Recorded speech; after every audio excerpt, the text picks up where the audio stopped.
A morte rubra dizimara o país há muito tempo. Nenhuma peste havia sido tão fatal ou tão terrível.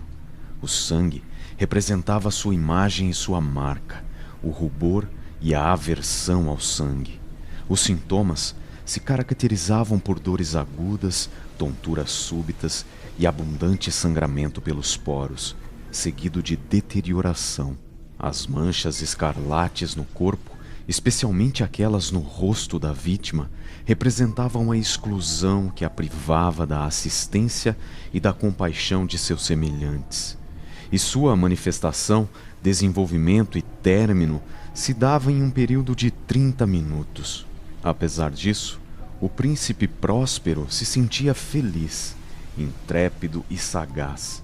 Quando a população de seus domínios havia se reduzido à metade, ele reuniu 1000 amigos saudáveis e festivos dentre cavalheiros e damas de sua corte, e com eles se recolheu em uma de suas abadias acasteladas. Era uma estrutura extensa e grandiosa, construção resultante do gosto excêntrico e augusto do próprio príncipe, cercada por uma forte e imponente muralha. Os portões eram feitos de aço.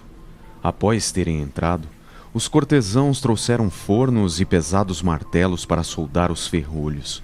Decidiram impedir tanto a entrada como a saída de qualquer um que se rendesse a impulsos súbitos de desespero ou qualquer loucura do lado de dentro. A abadia tinha provisões em abundância. Com tais precauções, os cortesãos poderiam desafiar o contágio. O mundo exterior tomaria conta de si mesmo. Nesse meio tempo, lamentar-se ou mesmo pensar seria uma estupidez. O príncipe havia proporcionado todos os meios de distração. Havia bufões, artistas improvisadores, bailarinos, músicos, beleza, vinho. Além disso, havia a segurança de estarem lá dentro, protegidos da morte rubra. Após 5 ou 6 meses de reclusão, enquanto a peste atacava suas vítimas com furor fora da abadia, o príncipe Próspero decidiu entreter seus 1000 amigos com um baile de máscaras de uma grandiosidade nunca antes vista. Era uma cena voluptuosa aquela do baile de máscaras. Mas antes gostaria de falar sobre os salões onde aconteceu o baile. Eram 7. Representavam uma suíte imperial. Em muitos palácios, no entanto, a disposição de tais salões forma uma perspectiva longa em linha reta, enquanto as portas dobráveis que se abrem para ambos os lados permitem que toda a extensão fique visível. Aqui, o caso era muito diferente. Como se poderia esperar da adoração do príncipe pelo bizarro? Os salões eram dispostos de forma tão irregular que a visão abrangia um pouco mais do que um de cada vez. Havia uma curva aguda a cada 20 ou 30 metros e a cada curva um novo efeito. Tanto à direita como à esquerda e no meio de cada parede havia uma estreita janela em estilo gótico, de frente para um corredor fechado que acompanhava as voltas da suíte. Essas janelas tinham vitrais de cores variadas que combinavam com o tom predominante da decoração de cada salão para o qual se abriam. Assim, na extremidade leste estava, por exemplo, o vitral azul, e de um azul muito intenso eram as janelas. O segundo salão era púrpura, assim como seus ornamentos, tapeçarias e vidraças. O terceiro era todo verde, incluindo as esquadrias das janelas. O quarto salão era iluminado por uma mobília alaranjada. O quinto, todo branco, e o sexto, violeta. O sétimo salão era todo decorado com tapeçarias de veludo negro que cobriam o teto e as paredes e encontravam um tapete do mesmo material e tom. Mas nesse salão, apenas a cor das janelas não correspondia à cor da decoração. As vidraças eram escarlates, de um intenso vermelho sangue. Não havia, no entanto, em nenhum dos 7 salões, lamparina alguma ou candelabro, dentre a profusão de ornamentos dourados lá distribuídos, ou pendentes do forro. Nenhuma luz emanava de lamparina ou vela no conjunto de salas. Entretanto, nos corredores que circundavam a suíte, se encontrava, no lado oposto a cada janela, um pesado trípode sustentando um braseiro que projetava suas chamas através do vitral colorido e iluminava o salão de forma reluzente. E assim reproduzia uma exuberância de chamativas e fantásticas aparições. Contudo, a oeste, no salão negro, o efeito da luz do fogo que fluía sobre as cortinas através dos vitrais tingidos do vermelho sangue era extremamente sinistro e produzia um olhar tão selvagem no semblante daqueles que ali entravam que pouquíssimos eram corajosos o suficiente para cruzar tal fronteira. Também nesse salão, posicionado contra a parede oeste, havia um enorme relógio de ébano.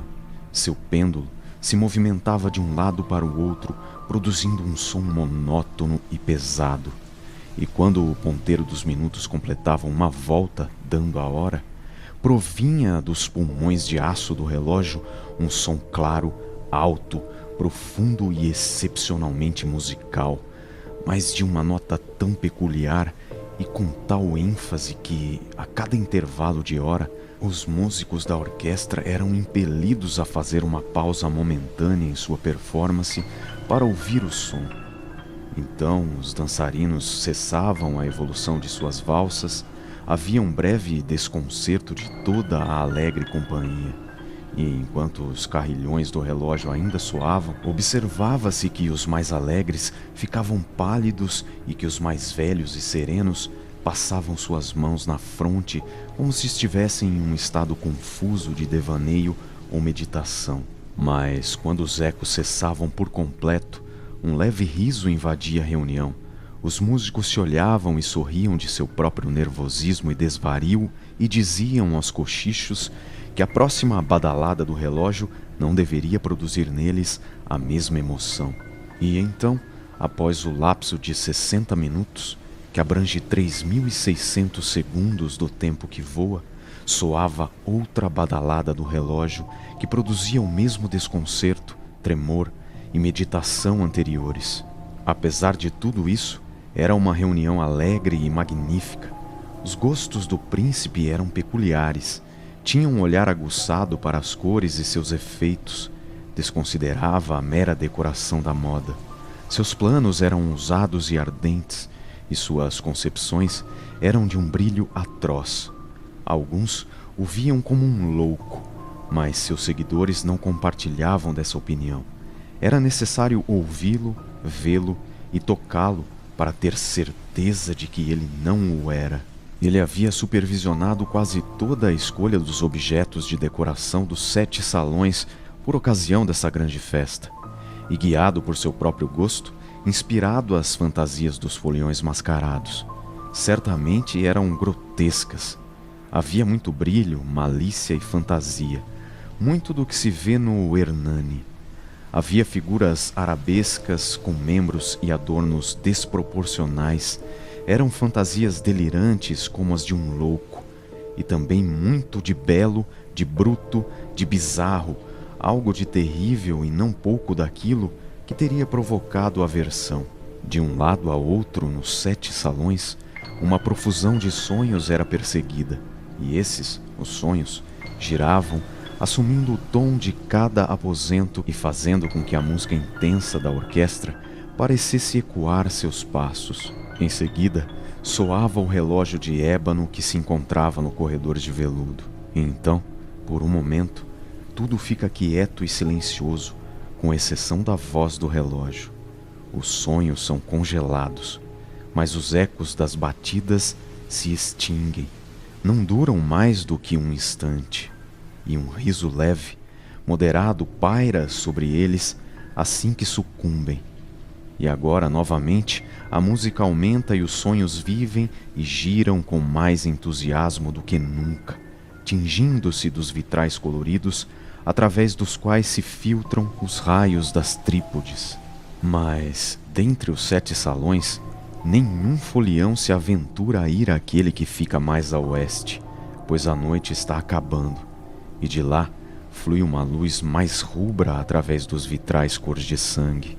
A escuridão da tapeçaria de zibelina aterroriza, e aquele que pisa o tapete de zibelina pode ouvir o rumor abafado do relógio de ébano, de forma muito mais enfática do que qualquer outro que se entregue às gargalhadas remotas dos outros salões.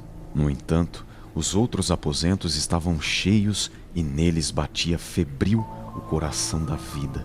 A reunião seguiu agitada até que se começou a ouvir exaustivamente o som do relógio que indicava a meia-noite.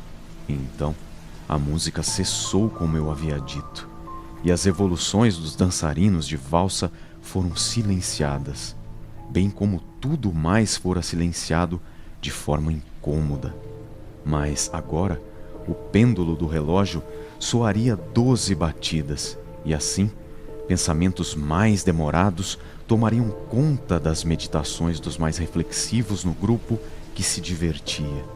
E assim também aconteceu, talvez antes que os últimos ecos do último alarme tivessem silenciado totalmente, que o grupo de foliões notou a presença de uma figura mascarada que até então havia passado completamente despercebida.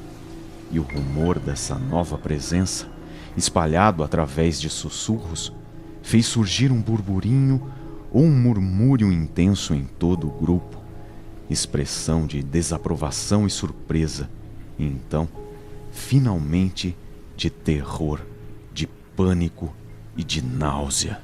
Supõe-se que, em uma reunião de fantasmas, tal como a que descrevi, uma aparição comum não poderia ter causado tal sensação. Na verdade, a liberdade dada aos mascarados da noite era quase ilimitada, mas a figura em questão tinha ultrapassado o próprio Herodes, tinha ido além dos limites de decoro indefinido do príncipe. Há cordas no coração dos mais imprudentes que não podem ser tocadas sem emoção, mesmo entre os mais desorientados, para os quais tanto a vida como a morte são objeto de zombaria. Há certos temas com os quais não se pode brincar. De fato, todo o grupo parecia agora sentir, de forma intensa, na fantasia e na face do estranho, uma ausência de perspicácia ou propriedade. A figura era alta e esquelética e estava coberta da cabeça aos pés com uma vestimenta mortuária. A máscara que ocultava seu rosto se assemelhava tanto ao semblante de um cadáver enrijecido que mesmo um exame mais minucioso permitiria ao observador concebê-la como real. No entanto, tudo isso poderia ter sido suportado, se não aprovado pelos loucos foliões, se o mascarado não tivesse ido tão longe a ponto de encarar a morte rubra. Sua veste estava manchada de sangue e sua larga fronte, assim como todo o restante da face, estava recoberta do horror escarlate. Quando o príncipe Próspero pôs os olhos sobre essa imagem espectral, que com um movimento lento e solene, como se esse sustentasse seu papel de forma mais completa, seguia os dançarinos, sua convulsão era visível, no primeiro momento, com um forte estremecimento de terror e repúdio, mas no momento seguinte, com uma raiva estampada no rosto. "Quem se atreve?" questionou roucamente os cortesãos próximos a ele. "Quem se atreve a nos insultar com esse escárnio blasfemo? Detenham-no e retirem-lhe a máscara. Assim saberemos quem deveremos enforcar ao nascer do sol nas ameias." O príncipe Próspero estava no salão leste ou azul quando proferiu essas palavras. Essas ecoaram nos 7 salões de forma alta e clara, pois o príncipe era um homem destemido e robusto, e a música fora silenciada ao sinal de sua mão. Isso ocorreu no salão azul, onde estava o príncipe, acompanhado por um grupo de pálidos cortesãos. Primeiramente, enquanto falava, houve um apressado movimento do grupo em direção ao intruso que naquele momento estava ao seu alcance, e agora, com um passo deliberado e imponente, se aproximara do príncipe. Entretanto, um certo temor inominável que a insana presunção do mascarado havia inspirado em todos os presentes, impediu que alguém tomasse a iniciativa de detê-lo. Dessa forma, desimpedido, aproximou-se do príncipe a pouco menos de 1 metro, e enquanto o vasto grupo, em um impulso, se aglutinou simultaneamente em um canto do salão, continuou a se aproximar, agora com o mesmo passo solene e mensurado que o distinguira do passo anterior, do salão azul em direção ao púrpura, do púrpura em direção ao verde, do verde em direção ao laranja, deste em direção ao branco, e mesmo dali em direção ao violeta, antes que alguém pudesse detê-lo com um movimento decisivo. Foi então, contudo, que o príncipe Próspero, enlouquecido pela fúria e vergonha causadas por sua covardia momentânea, correu com voracidade pelos 6 salões, sem que ninguém o seguisse devido ao terror mortal que havia tomado conta de todos. Ergueu um punhal e se aproximou, de forma rápida e impetuosa, cerca de 1 metro da figura em retirada. Esta, após ter atingido a extremidade do aposento de veludo, se virou subitamente e confrontou seu perseguidor. Ouviu-se um grito agudo, e o punhal caiu cintilante sobre o tapete de zibelina, e sobre ele também caiu, em seguida, ferido de morte, o príncipe Próspero. Então, buscando a coragem turbulenta do desespero, uma massa de foliões se dirigiu ao salão negro, e enquanto perseguia o mascarado, cuja figura esguia mantinha-se ereta e imóvel sob a sombra do relógio de ébano, ofegou em um horror indescritível ao descobrir que, sob a mortalha e a máscara cadavérica, manuseadas de forma violenta e bruta, inexistia qualquer forma corpórea.